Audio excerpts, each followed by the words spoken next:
Good morning. It's Monday morning.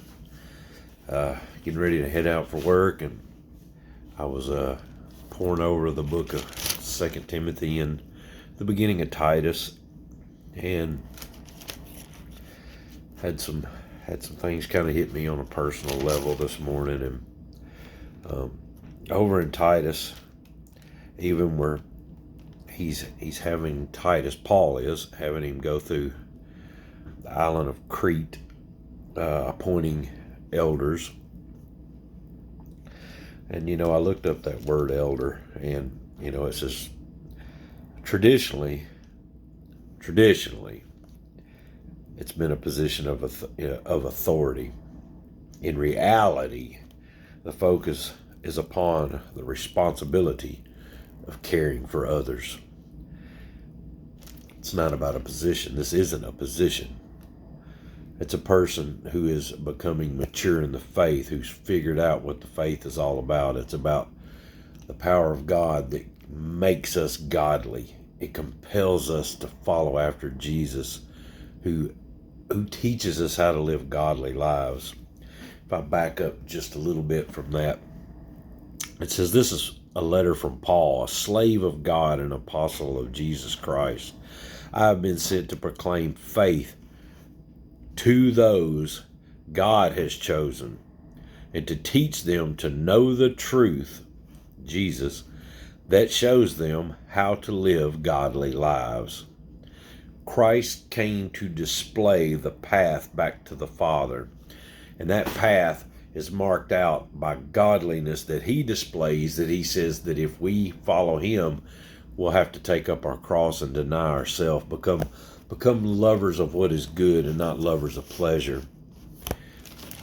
If I back up a page into 2 Timothy, he tells Timothy, these are two young men, both that he's working with, to do the same job, to proclaim and steward and take care of whoever would listen, whoever was responding to that call of God. And I'm kind of doing the same thing in a digital manner. By making little videos in the morning, if 2 or 3 people just will come to the Lord and put away their religion, put away their sin, and start actually following Jesus, coming to know Christ through the scriptures, obeying his commands, taking them literal, then you'll be on that path. I'm trying to compel, if there's just a few, there won't be many, because Jesus told me there won't be many. But in 2 Timothy here, Paul is telling him, he says, work hard so you can present yourself to God and receive his approval. He goes on down to talk about, he named out a couple people, and he said, they've left the path of truth. I'm compelling you, don't leave the path of truth. It is a path that can be left. You can turn and return back to what you came out of. Our lives has to be marked by godliness. If we are in Christ, we will look like Christ. If we are in Christ, the words that come out of us will sound like Christ. There's no way around it, guys. There's no way around it. That's not the faith that you believed, heard, been preached, or signed up for. I'm sorry.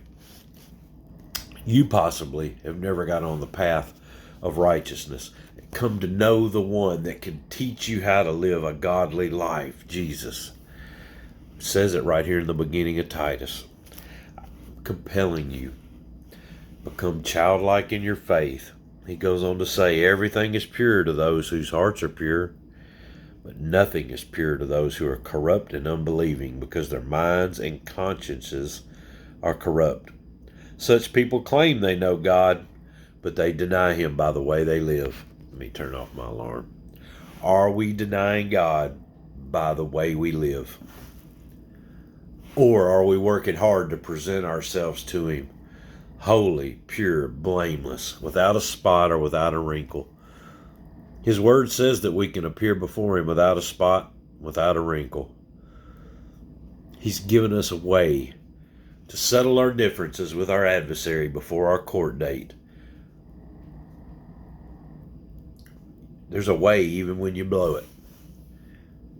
It's through making things right with your brothers and sisters. It's going to them, making things right, turning from that behavior, turning from those attitudes, learning to literally put others first. Jesus told us that if anyone asks, give. Don't even resist an evil person. When we start taking these things in literally, if someone demands your shirt, give them your coat too.